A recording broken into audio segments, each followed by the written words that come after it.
Hello, everybody. Welcome back to the Vandal Scoreboard. I'm Mark Warren. This week we have a bit of a different episode. James was able to sit down with Zack Kellogg, the former host of the Vandal Scoreboard and now the Director of Broadcasting and Creative Content for Vandal Athletics. They talk about Zack's time here at the Scoreboard as well as his job for Vandal Athletics. They also talk about the Sac State game, upcoming basketball season, and other sports. Here's that interview. Zack, go ahead and tell us a little bit about yourself and your transition into Vandal Athletics. Yeah, for sure. I graduated from UI in broadcasting in the spring of 21. Vandal Scoreboard formerly used to be Fourth and Downtown. We rebranded and had a lot of different co-hosts along with myself. It was a real fun time working in student media at the ARG, helping with Blot, working at a QE. And since then, I went down initially and worked down at KLEW News in Lewiston as a reporter, before making the way back up to Moscow as the director of broadcasting creative content over at Idaho Athletics. So, yeah, been not very long since I've left, but it's been awesome kind of being around Moscow still and doing what I love. So, I'm glad to be back on this podcast. It's been a while, but it's nice being back in the same old room and everything. So, yeah, for sure. What did Vandal Scoreboard kind of look when you were hosting it?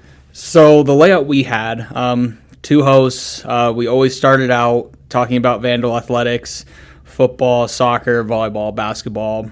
Whatever was happening, we talked about what had happened this past week, what the upcoming games looked like, and looking around the rest of the Big Sky, giving analysis on, essentially everything that, we want to be the one-stop shop for everything Vandal Athletics.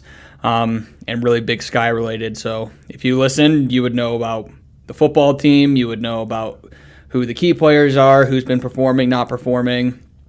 And yeah, that'd be the first half hour or so. And then we'd have a break, come back, and we talk pretty much whatever else we want. We usually talk about pro sports or other college sports around the country, giving our takes on the NFL, the NBA, NCAA, college basketball, college football. Sometimes doing random lists. Like, there was always something we could talk about. I mean, with sports, there's really no shortage of subject matter, and being just two college students, or whoever I had, we just kind of talked about whatever. So that's kind of the format we had, and yeah, it was a lot of fun. What was the highlight of Vandal Scoreboard during your time? I mean, just getting to work with the guys that I had on the crew. I mean, initially it was Jonah Baker, Braden Kane, Chris Dermer. I mean, those guys were awesome, especially, and also the guys who helped set it up, before me, Josh Grisham, Theo Lawson, all guys who have went on to, bigger and better things from here. A lot bigger and better than I have. But no, yeah, just working with those guys. I mean, listening back, the broadcasts are a little rough, It is what it is, but it was, I think, just working with those guys, being able to take an hour out of our day just to be able to talk about sports and kind of kick back and, be two more college students to have a podcast. It was really nice, and I think, yeah, just looking back at that, sometimes it was a little stressful trying to fit it in, but at the end of the day, it was always a fun thing to talk about. Yeah, now that you've gone on from doing this in a little podcast room on the third floor of the Pittman Center, what does your job look like now, and how's that going for you? It's going really well. I mean, so as of now, I oversee, so the NCAA and, a lot of the conferences in it signed a deal with ESPN to have the schools, to push it onto the schools to produce content or produce game day broadcasts for all their sports. Because before it used to be Pluto TV or, just whatever other channel, that, these schools would broadcast to. And ESPN's like, all right, well, you guys can all have the platform to be on ESPN. We'll give you X amount of dollars as like a stipend. You take this, make it work. Granted, it is a genius idea. Instead of putting all your resources into trying, and putting it into the school with your own freelancers or anything like that, put it on the schools, build their own staff, build their own equipment, their own show essentially. And for us, like I was really lucky to come into a situation that not many schools get. That I come in with a brand new arena with $1 million control room with a bunch of state of the art equipment for just normal ESPN productions. But the conference has been doing great, and so that's my job, is to work with the team here and also with the Big Sky and ESPN to produce content or to put our games onto ESPN Plus and hold it to that standard. I also oversee creative content.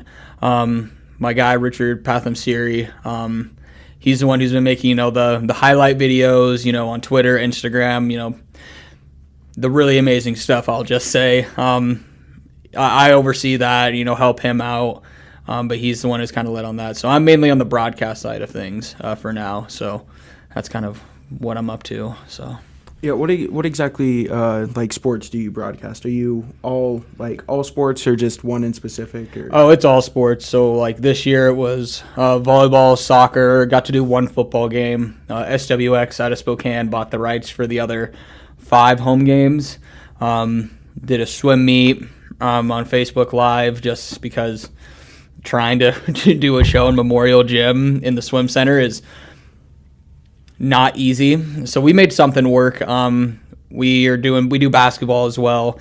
We're actually doing the indoor track and field championships this year for the Big Sky in February, which we're trying to figure out the logistics of, but pretty much all sports as of now.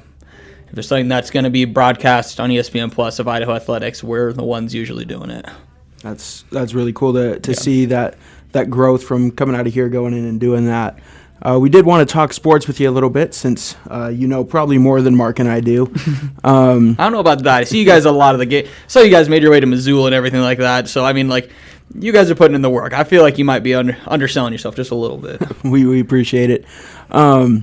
With basketball season coming up, but I want to first talk about football. That tough loss against Sacramento State.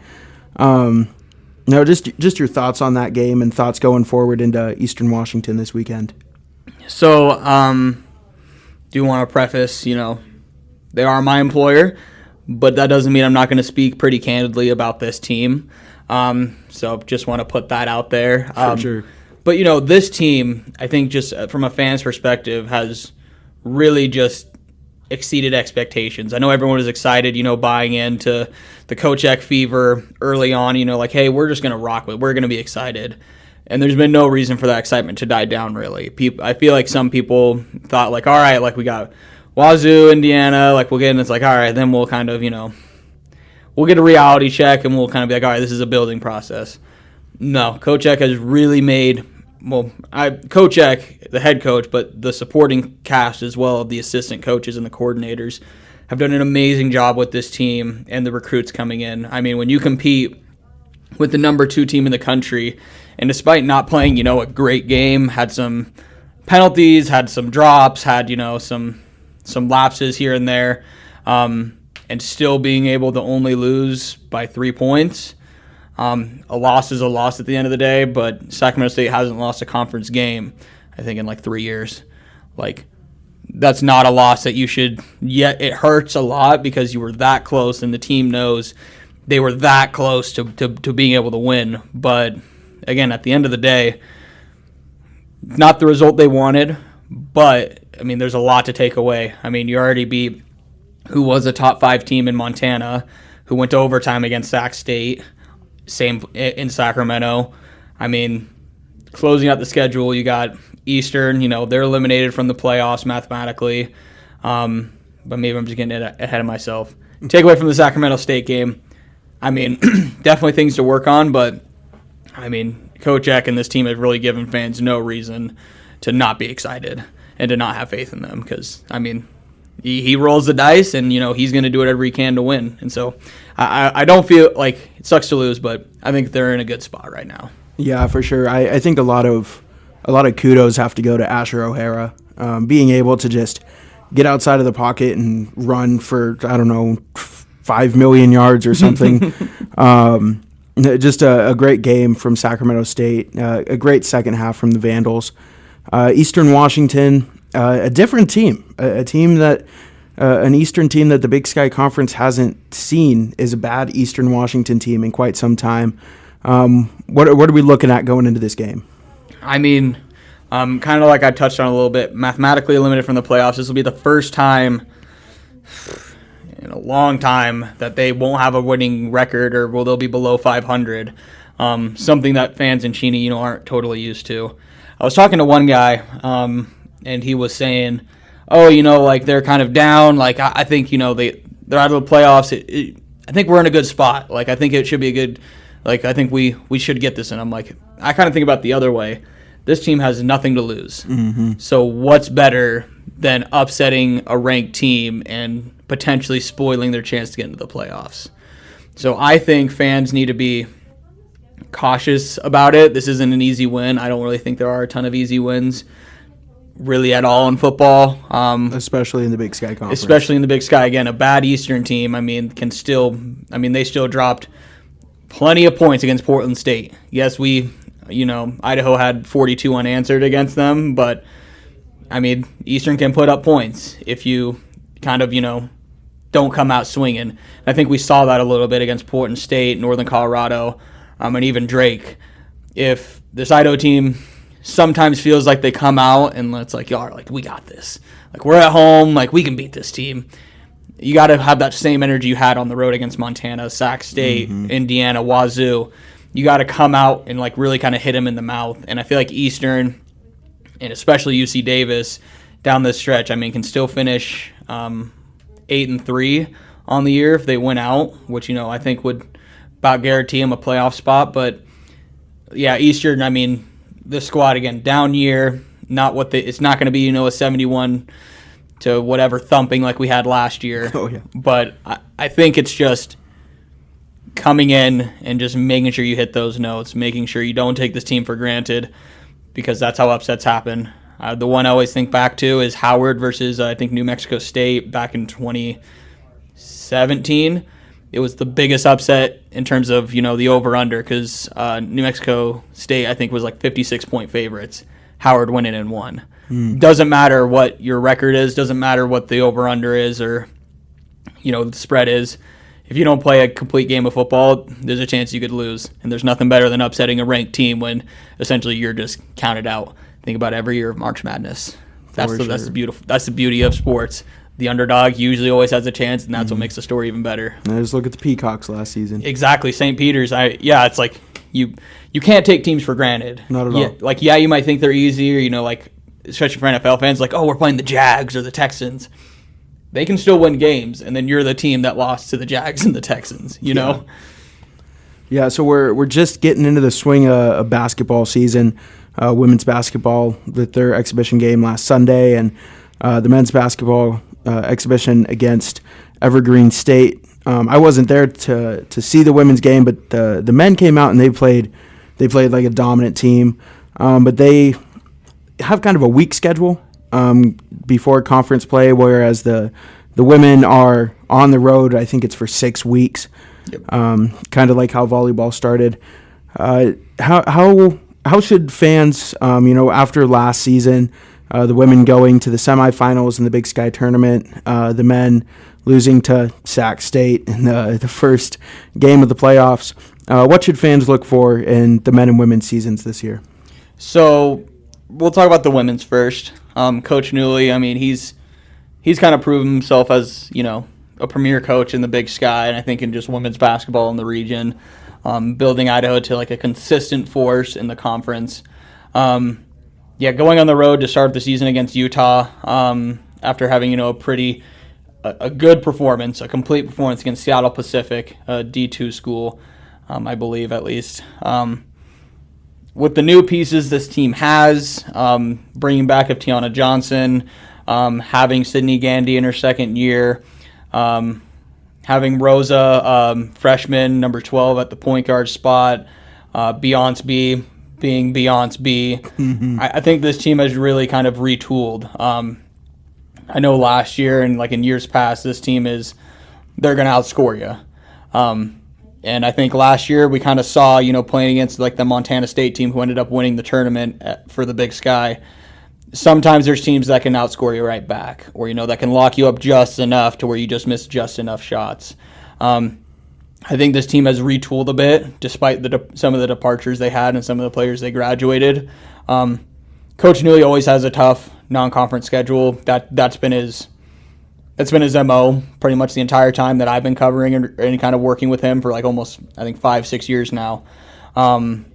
He always has these tough schedules to kind of toughen the team up. So on the road until December 15th, I think this team, they're going to be tested. It's going to be an interesting, to seeing how they kind of respond to that. But I think it helps build that toughness a little bit. Because, for the Big Sky, I mean, it's going to be here quick and it's over quick. And you want to get that first round bye in the tournament. Mm-hmm. And you want to, be able to go down in Boise, have a day to rest, and then try and, make that run. Because I know, Coach Newey, they haven't been there since 2017, I believe, sometime around there. I think it was Ferenz and Pierce's sophomore year, something like that.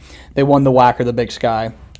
Hasn't been there since then. Closest they got was in 2020, right when COVID hit. They were in the championship game. You got shut down. So I know Coach Newey and this staff just want to get that push. They finally want to get over that hurdle again and win the conference, and I think they got a real shot to do that this year. I completely agree. I wish I would have been able to see that exhibition game. I think they won by like 40 or something. Oh, yeah, it was like the team was just complete. They were knocking down threes. Beyonce was doing her thing. Like we saw a lot of the two deeps, even three deeps, and I mean they were able to make it happen. The offensive and defensive glass, Idaho's always played a bit of a smaller, squad on the floor, usually like a 5-out offense. So being able to see them crash the boards, that's going to be huge this year, and I think they have the tools needed to make that happen. On the same note, the men's team has done a lot of small ball recently as well, but this year going out, getting players such as Isaac Jones to be that big man in the center. What's the men's team looking like this year, you think? So looking at the Evergreen State game, you were there. Started off, a bit slow, kind of getting things rolling, but then they end up winning by like 50. I think with this team, what fans should expect, I know Coach Claus got a lot of flack last year. I'm not going to comment on that too much. Mm-hmm. I have a lot of respect for Coach Claus. I think he's, a great coach. I've had a great time working with him. I think he's done, him and his staff, Coach Harden, Coach Tripp, Coach Garvin, have done a great job of recruiting this year, like you said. For sure. Like, when you look at these guys' reels, I think they're legit. I think it's just going to take time for that chemistry to build.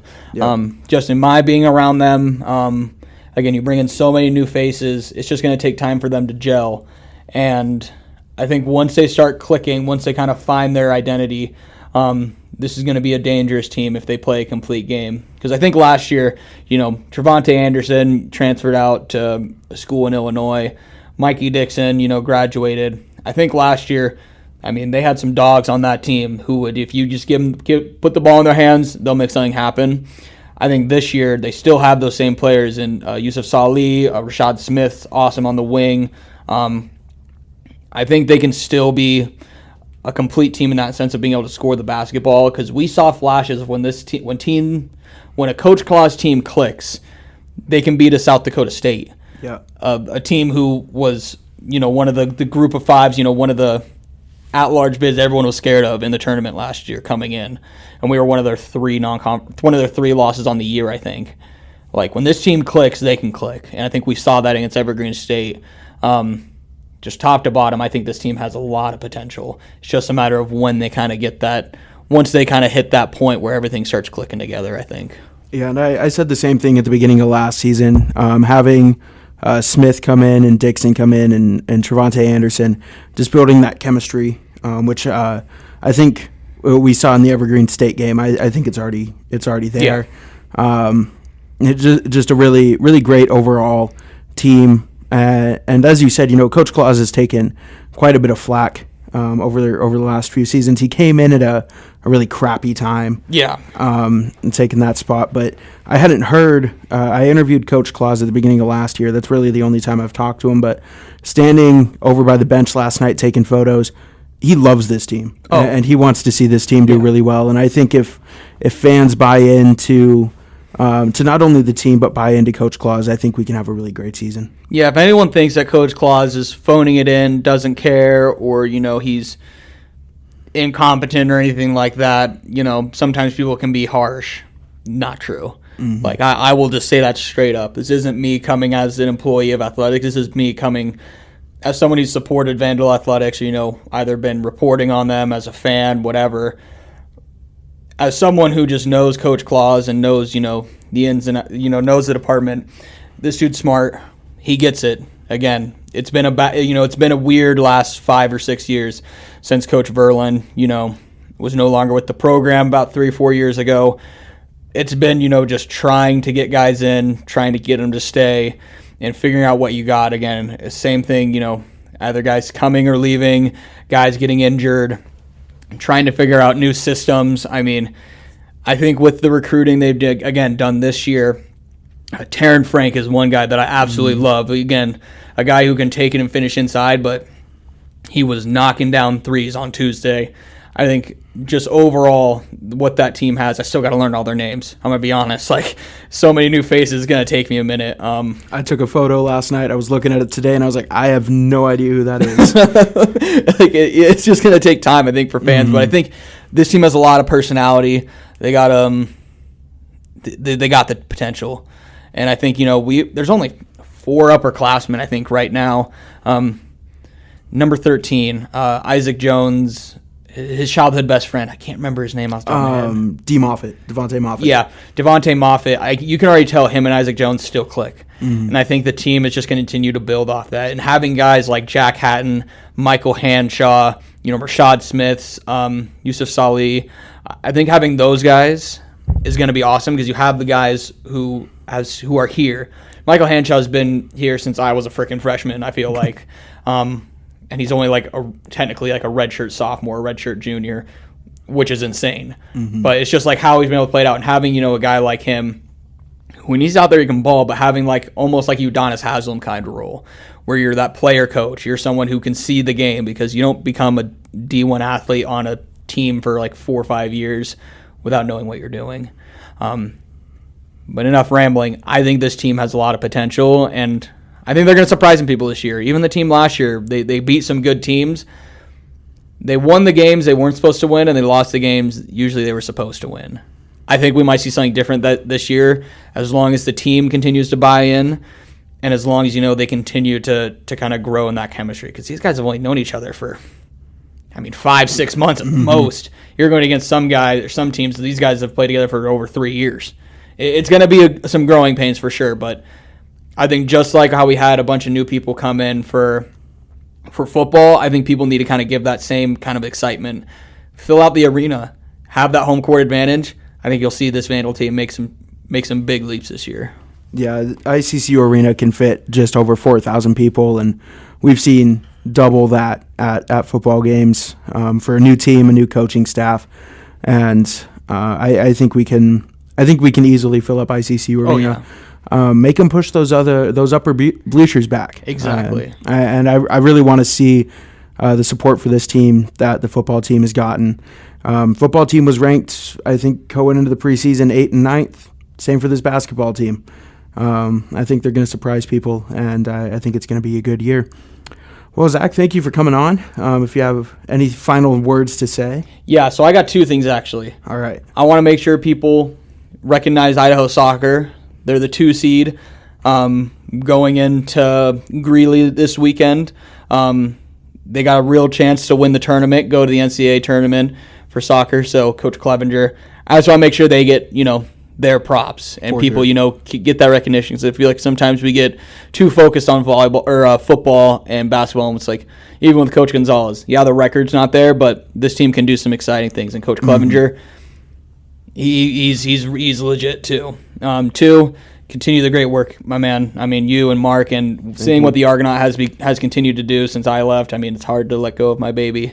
Same with the Vandal Scoreboard. You guys are killing it. Keep on doing it. You guys keep getting that information for Vandal fans, and being this one-stop shop for everything Vandal Athletics. And if you need anything, I'm always here. Also follow me on Twitter at Kellogg_Zack. Thank you. Yeah, thank you, Zach.